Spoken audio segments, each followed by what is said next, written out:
बिस्मिल्लाहिर्रहमानिर्रहीम। अस्सलाम वालेकुम नाज़रीन इकराम, मैं हूं मखदूम शाहाबुद्दीन और आप देख रहे हैं मेरा फेसबुक और यूट्यूब चैनल। उम्मीद करता हूं आप सब लोग बखैर वाफियत होंगे और जहां भी होंगे अपने अहले खाना समेत खुश भी होंगे और महफूज भी। नाज़रीन इकराम, इस वक्त सूरत हाल यकसर तब्दील तो हो चुकी है। एक जानिब पाकिस्तान तहरीक इंसाफ के एहतजाज को जिस तरह से कुचला गया, उस पर रियासती जबर जो किया गया वो अब किसी से ढका छुपा नहीं है। उसे छुपाने की जितनी मर्जी कोशिशें कर लें, हकीकत सामने आ चुकी है। इस सब में पाकिस्तान तहरीक इंसाफ के अंदर बहुत कुछ चल रहा है। अली अमीन गंडापुर पर बहुत से सवालात उठ रहे हैं। बुशरा बीबी की खामोशी एक बहुत बड़े तूफान का पेश खैमा तो साबित हो रही है, लेकिन वहीं दूसरी जानिब डी चौक ऑपरेशन को हुकूमत अपनी कामयाबी समझ रही है कि हमने इस ऑपरेशन को सक्सेसफुली एग्जीक्यूट किया और हमने ये एरिया खाली करवा लिया और अब सब चैन है।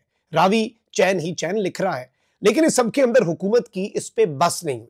मेरे पास कुछ एक्सक्लूसिव डिटेल्स हैं और 6 मुख्तलिफ डेवलपमेंट्स में आपके सामने रखूंगा, जो कड़ियों से आपने कड़ियां मिलाते जाना है और आपको पता चल जाएगा कि हुकूमत बहुत बड़ा धमाका करने जा रही है। और इसमें जो इत्तलात है वो ये है कि तमाम स्टेक होल्डर्स ऑन बोर्ड हैं।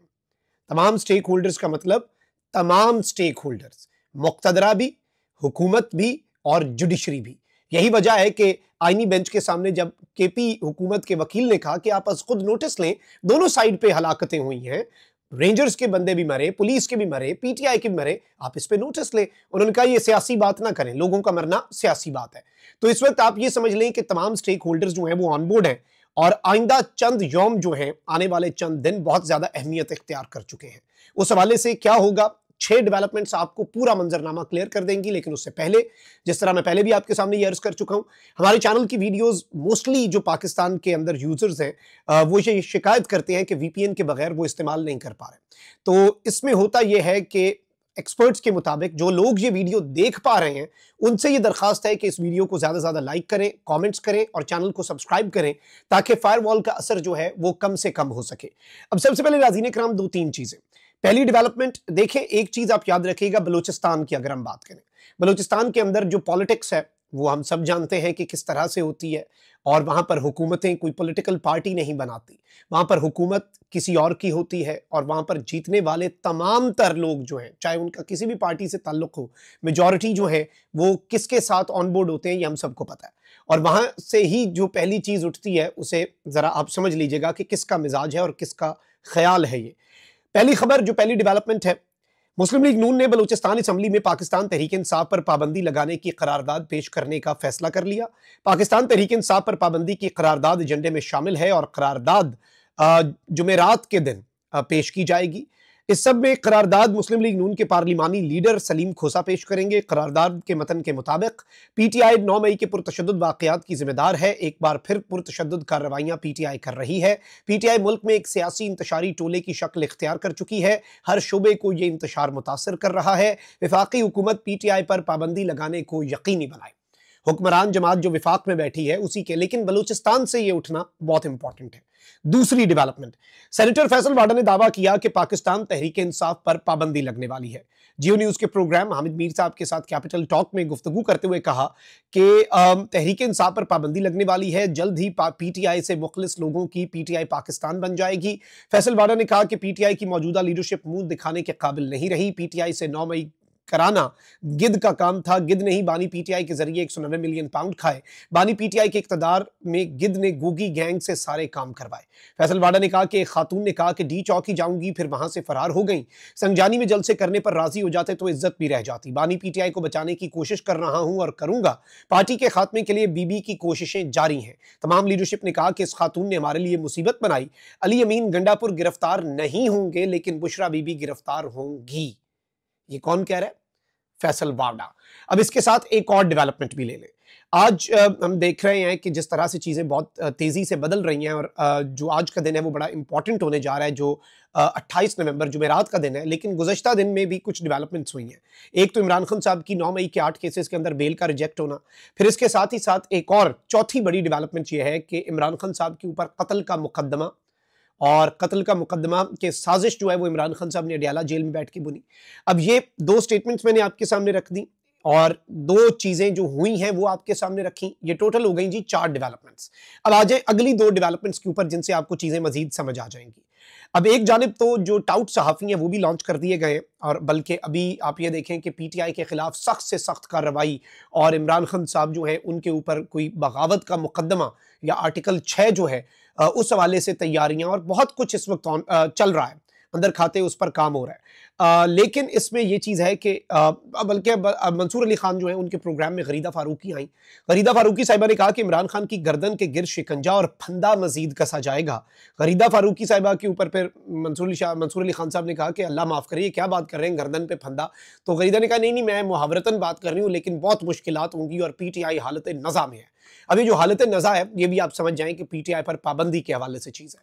लेकिन खतरनाक डेवलपमेंट ये नहीं है। खतरनाक डेवलपमेंट वो है जो एहसन इकबाल साहब, जो नून लीग के अंदर वाहिद अपने आप को इंटेलेक्चुअल समझते हैं, और नून लीग के अंदर ये वाहिद अगर इंटेलेक्चुअल हैं तो नून लीग के इंटेलेक्ट का आप अंदाजा लगा लीजिएगा।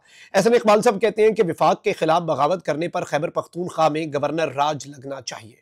यानी कि विफाक के खिलाफ बगावत की है खैबर पख्तूनख्वा ने, और इस इल्ज़ाम की पादाश में केपी में गवर्नर रूल लग जाना चाहिए। खैबर पख्तूनख्वा हुकूमत ने गवर्नर राज लगाने की तमाम तर शराइत जो हैं वो पूरी कर दी हैं।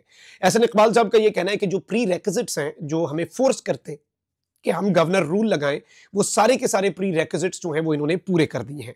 अब वफाकी वजीर बराए मनसूबा बंदी एहसन इकबाल, इन्होंने कहा कि खैबर पख्तूनख्वा हुकूमत मुल्क के लिए खतरा बन चुकी है। एहसन इकबाल ने कहा कि कुरम और पारा चनार में इस वक्त बदतरीन सूरत हाल है, जबकि कई अजला में लोग शाम के बाद अपने इलाकों में घरों से नहीं निकल सकते, और सूबे की काबीना के एजेंडे में यह मामला कहीं नजर नहीं आता। एहसन इकबाल ने कहा कि खैबर पख्तूनख्वा हुकूमत अमन व अमान के क़याम के बजाय कई महीनों या हफ्तों से इस्लामाबाद पर चढ़ाई की मनसूबाबंदी कर रही थी। उन्होंने कहा कि इस सूरत हाल में मेरी राय है कि हमारी क़यादत सूबे के अवाम के तहफ़्फ़ुज़ को यकीनी बनाने के लिए और जो इक़दामात नहीं हो रहे उसके लिए गवर्नर राज जो है वो लगा दे, अली अमीन गंडापुर की हुकूमत को फारिग कर दिया जाए। अब इस सब में ये चीज़ आप याद रखिएगा कि एक तरफ पाकिस्तान तहरीक इंसाफ का कारकुन जो है वो सिस्टम पर गुस्से में है, तो वहीं दूसरी जानिब बुज़दिली दिखाने पर अपनी ही पार्टी लीडरशिप पर भी गुस्से में है। एक तरफ ये सब है, लेकिन इसी सब के अंदर, इसी आड़ में पाकिस्तान तहरीक इंसाफ के ऊपर दो कारी ज़रबें, खान साहब के लिए मुश्किलात इन द कमिंग डेज आप देखेंगे बहुत ज्यादा बढ़ेंगी। और देखिए, मैं उन लोगों की तरह नहीं हूं जो लोगों को ट्रक की बत्ती के पीछे लगा दें और मैं कहूं कि जी 15 दिन बाद खान साहब रिहा हो रहे हैं, या दिसंबर के तीसरे हफ्ते से पहले खान साहब, नहीं, बिल्कुल देखिए रियलिस्टिक रहें। अब ख्वाहिश को खबर नहीं बना सकते, जो है वो है। अहमकों की जन्नत में हमने नहीं रहना, हमने रियलिस्टिक अप्रोच अपनानी है। जो हो रहा है उसे समझना है, एनालाइज करना है। मैंने जो 6 डेवलपमेंट्स आपके सामने रखी हैं, ये 24 घंटे के अंदर डेवलपमेंट्स हुई हैं। इन 6 डेवलपमेंट्स को आप खुद कड़ियों से कड़ियां मिलाएं, जजमेंट आप ड्रॉ कर लेंगे कि क्या होने लगा है। लेकिन इसमें खान साहब जो हैं उनके लिए मुश्किलात में इजाफा, पाकिस्तान तहरीक इंसाफ के ऊपर पाबंदी, खैबर पख्तूनख्वा के अंदर गवर्नर राज, और इसी इक्वेशन में 7वीं बड़ी डेवलपमेंट भी चले डाल लें, और वो शहबाज शरीफ की स्टेटमेंट्स हैं, जिसमें उन्होंने एक जानिब तो ये काबीना से जो फसाद है उसका सर को चलने की बात की, सिपा सालार का भी शुक्रिया अदा कर दिया, सिपा सलार का शुक्रिया अदा किया। अब ये शहबाज शरीफ साहब ने ऑन पर्पस किया है जो भी है, लेकिन एक चीज उन्होंने ये वाजे कर दी, कौम को बता दिया कि सिपा सलार ऑन बोर्ड है, और जुडिशरी पहले ही फतह हो चुकी है। जस्टिस अमीनुद्दीन खान साहब और आईनी बेंच रोजाना की बुनियाद पर यह साबित करता है कि आईनी बेंच की जरूरत हुकूमत को क्यों थी, क्यों उसके लिए आउट ऑफ द वे जाना पड़ा, क्यों जिंदगी और मौत का मसला बन चुका था आईनी बेंच। आप यही देख लें कि केपी हुकूमत के वकील ने यह बात नहीं कही आईनी बेंच के सामने कि हमारे बंदे मर गए, कोई सियासी बात नहीं। उन्होंने कहा देखें जी, कल जो हुआ है इधर आप का जो ऐवान अदल है उससे चंद किलोमीटर दूर, 1.5-2 किलोमीटर दूर दोनों साइड पे बंदे मरे हैं, पुलिस वाला भी मरा है, रेंजर्स के एहलकार भी मरे हैं, पीटीआई के लोग भी मरे हैं, दोनों साइड्स पे बंदे मरे हैं, आप खुद नोटिस ले लें। उन्होंने कहा सियासी बात ना करो, बंदे मरना तो अब सियासी बात हो गया।